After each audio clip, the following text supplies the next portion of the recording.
SBI PO का नाम सुनते ही बच्चों का मन में डर, high competition, low vacancies, difficult mains exam, self doubt and बहुत कुछ चीजें माइंड में चलता रहता है।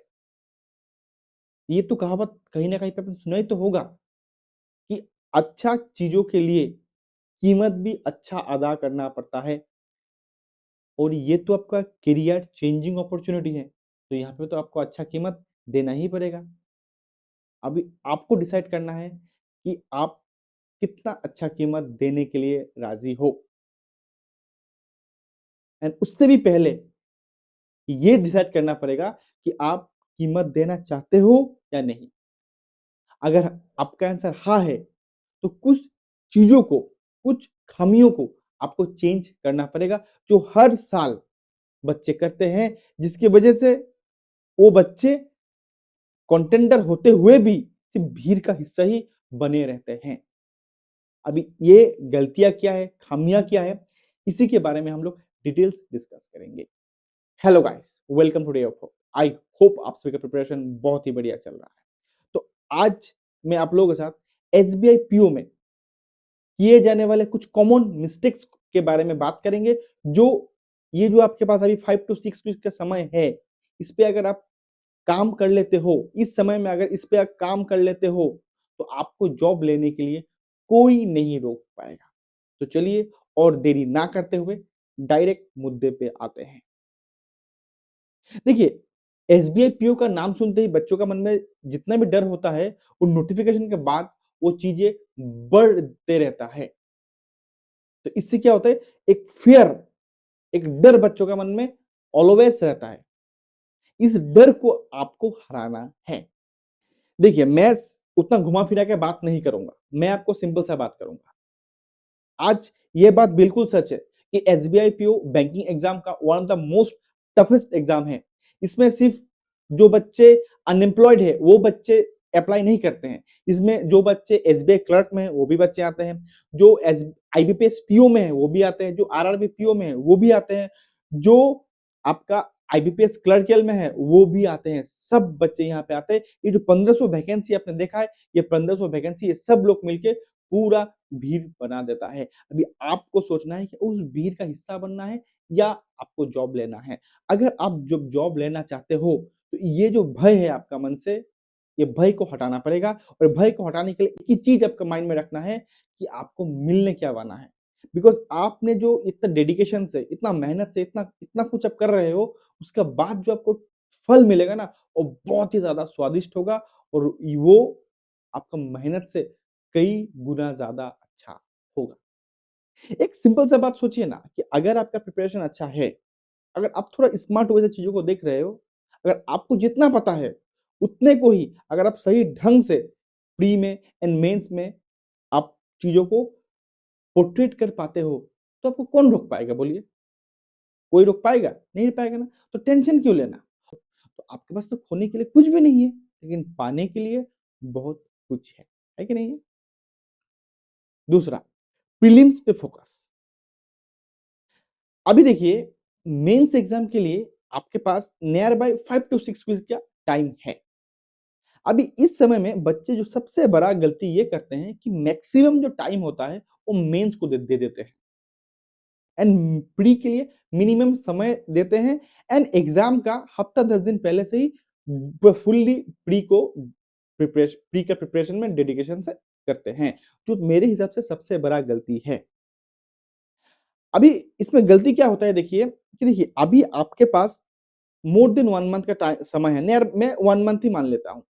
इस पे अगर आप majority of the time mains को दे देते हो, अगर उसके वजह से आपका प्री रुक जाता है, तो ये जो मेंस का तैयारी कर रहे हो, इसका कोई भी वैल्यू नहीं रहेगा।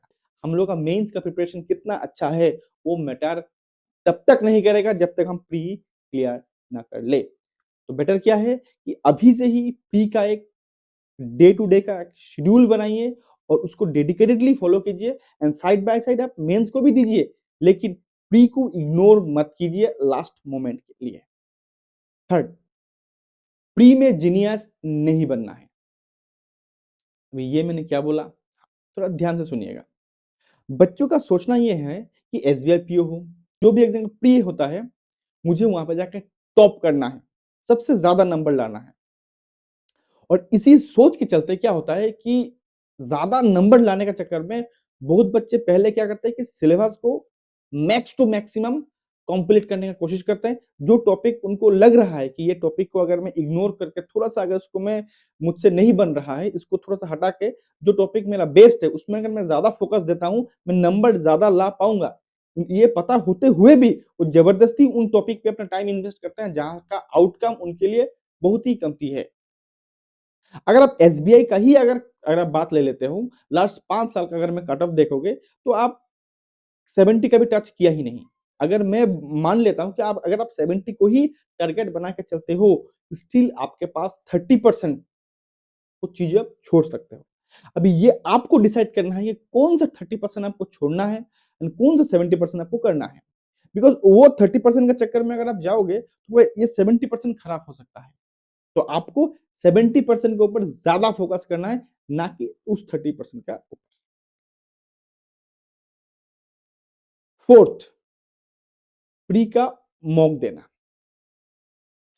अभी क्या होता है देखिए, अभी मैं ऑलरेडी बोला हूँ कि नियर बाय आपके पास 1 मंथ या उससे थोड़ा-मोड़ा ज़्यादा दिन हो सकता है। तो इस समय में सबसे बढ़िया जो चीज़ें आपको करना है, वो ये है कि खुद को एनालाइसिस करना। और खुद को एनालाइसिस कैसे करोगे? Through mock. लेकिन बच्चे अभी क्या कर रहे हैं, मेंस की तैयारी में पूरा लगा हुआ है। मेंस का मॉक देने का समय है 3-3 4-4 घंटे बैठ के, लेकिन प्री का मॉक देने का समय नहीं है। अगर दे भी देते हैं, उनको एनालिसिस करने का समय उनके पास नहीं है। जो मेरे हिसाब से सबसे बड़ा मिस्टेक्स बच्चे अभी कर रहे हैं। मैं ये बोलूँगा, अगर आप ये वीडियो देख रहे हो, तो ये मिस्टेक्स आप ना करें। इसका खामियाजा आपको ये अपॉर्च्युनिटी खो के देना पड़ेगा। और मैं नहीं चाहता हूँ कि ये इतना अच्छा अपॉर्च्युनिटी आप खोएँ। तो बेटर क्या होगा कि ये जो अभी अब आपके पास समय है, इसको एटलीस्ट डेली एक एसबीआई पीओ का मॉक देने का कोशिश कीजिए और उसको डिटेल्स एनालिसिस करने की कोशिश कीजिए। अगर डेली एक नहीं होता है, तो एटलीस्ट 2 दिन में 1 देने की कोशिश कीजिए एंड उसका डिटेल्स एनालिसिस करना ज़रूरी है, कि जब तक उसको आप एनालिसिस नहीं करोगे, तब तक वो आपके लिए फ़ायदेमंद नहीं। And last but not the least, खुद को कंपेयर करना छोड़ दीजिए। इस स्टेज में आके जो बच्चों का मैक्सिमम बच्चों का जो प्रॉब्लम ये होता है कि ये सोचते हैं बच्चे कि मेरा दोस्त लोग क्या कर रहा है? वो लोग का प्रिपरेशन कैसा चल रहा है? और इसी चक्कर में वो क्या करते हैं, एक-दूसरे को फ़ोन करते हैं, जानने की कोशिश करते हैं कौन क्या कर रहा है एंड खुद को कंपेयर करते हैं कि हाँ, मेरे को इस मॉक में 50 मिला, उनको 65 मिला, कैसे मिला, कहाँ मिला? तो स और ये सारा चीज़ों का आउटकम कहाँ पे खत्म होता है पता है? खुद को डिमोरलाइज़ एंड डिमोटिवेट करके। जो अगला आपको कह रहा है, उसमें क्या ऑथेंटिसिटी है, ये आपको नहीं पता। लेकिन याद रख कीजिएगा, इस मोमेंट पे वो भी आपका कॉम्पिटिशन है, आप भी उनका कॉम्पिटिशन हो। तो अगला आपको जो बोलेगा, वो जो सच है, इसकी कोई ऑथेंटिसिटी नहीं होता है। मान लीजिए कि जो मॉक में आपको 50 मिला है, उसी मॉक में उनको 40 मिला होगा, लेकिन वो आपको प्रॉब्लम करने के लिए ये बोल दिया रहेगा कि मुझे तो 60 मिला। आप तो टेंशन में पड़ जाओगे, यार उनको 60 मिल गया, मेरे को 50 कैसे मिल सकता है? आप टेंशन में हो जाओगे कि आपको कहाँ नंबर मिला तो मिला, आपका नंबर गया तो गया कहाँ? और इसी टेंशन में क्या होगा कि जो आपका शेड्यूल था, वो बिगड़ेगा, आपका फोकस बिगड़ेगा, आपका माइंडसेट बिगड़ेगा। आप सेल्फ डाउट स्टार्ट कर दोगे, जो फेल होने के लिए one of the most important reason होता है।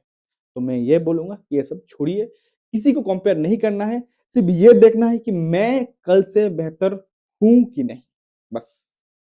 लास्टली मैं आप लोगों को यही बोलूँगा कि ये जो एसबीआई पीओ का एग्ज़ाम है, ये बहुत लोगों का ड्रीम होता है।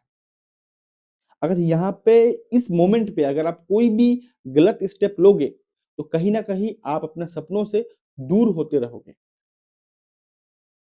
और वो दूर होते-होते इतना दूर ना, वो डिस्टेंस इतना ना बढ़ जाए कि आप मेहनत करने के बाद भी वो आपको ना मिले। तो बेटर क्या है कि आपके पास जितना भी नॉलेज है, आप जितना भी एफिशिएंट हो, उस पे काम कीजिए, उसको एनहांस करने की कोशिश कीजिए। अगर आपको लग रहा है कि हाँ, यही मेरा लिमिट है, तो उसी को इतना बेहतर बना दीजिए कि उसमें जितना भी चीज़ें आए, आप चीज़ों को ईज़िली डील कर पाओ। मैं आशा करता हूँ कि आप डेफ़िनिटली अपना मेहनत से ये जो मुकाम है एसबीआईपीओ का, ये हासिल करने में ज़रूर सक्षम थैंक यू।